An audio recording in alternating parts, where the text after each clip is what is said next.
Have you ever noticed that the smarter you become, the lonelier you feel? It's a peculiar thing, isn't it? You'd think that intelligence would connect you to people, that seeing more, understanding more, would bring you closer to others. But it doesn't. Instead, it separates you. You walk into a room and everyone is laughing at something you don't find funny, talking about things that seem trivial, surface level, safe. And you smile, you nod, you play along, but inside you're somewhere else entirely. You're thinking about the conversation beneath the conversation, the patterns no one mentions, the questions no one's asking, and suddenly you realize you're alone. Not physically, but in every way that matters. This is the hidden cost of intelligence. The price nobody tells you about, the isolation that comes, not from being different, but from seeing differently.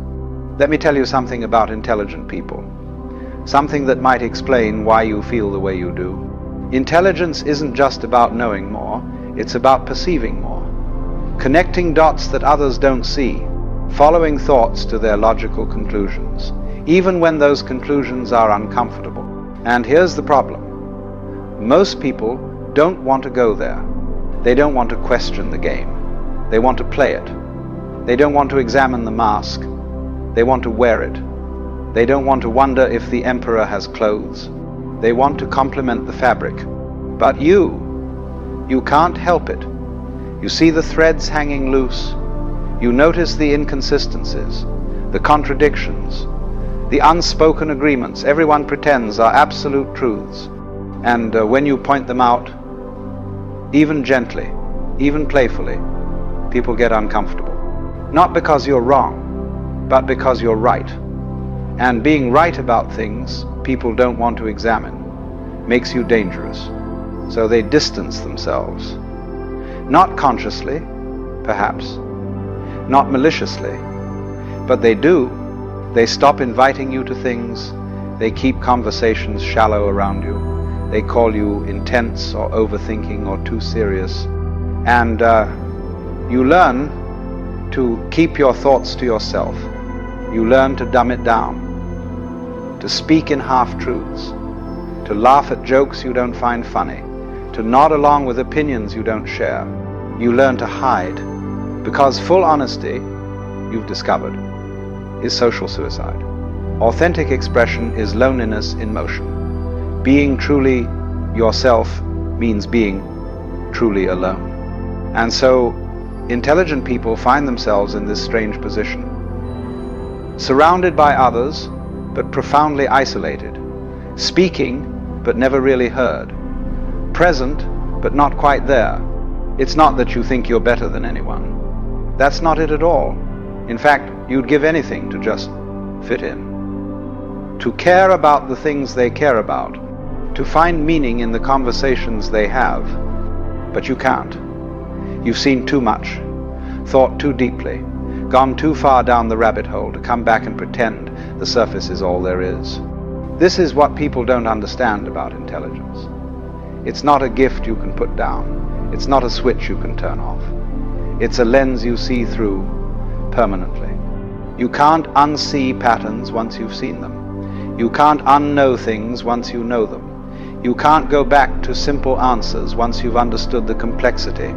And most people, they're still living in the simple answers, the clean narratives, the comfortable illusions. They believe what they're told to believe. They want what they're told to want.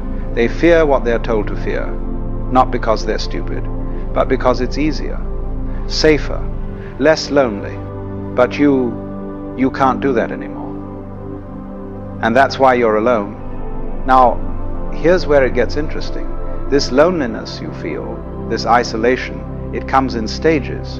And understanding these stages might help you realize you're not broken. You're just awake in a sleeping world. The first stage is confusion. You're young, perhaps, or newly aware, and you start noticing things don't add up. The adults are saying one thing but doing another. Society claims to value truth but punishes honesty. People preach kindness, but practice cruelty when no one's watching. And you think, maybe it's just me. Maybe I'm missing something. Maybe everyone else understands something I don't. So you try harder. You study people. You observe. You analyze. You attempt to figure out the rules of the game everyone else seems to know instinctively. So you try harder. You study people. You observe. You analyze. You attempt to figure out the rules of the game everyone else seems to know instinctively. But the more you understand, the less it makes sense. The rules are arbitrary, the game is rigged, and everyone's pretending not to notice. That's when you enter the second stage, frustration. You try to explain what you see. You point out the contradictions. You ask the questions that expose the illusions. You speak the truths everyone's thinking but no one's saying. And you are met with resistance, denial, hostility even. People tell you you're overthinking, being negative.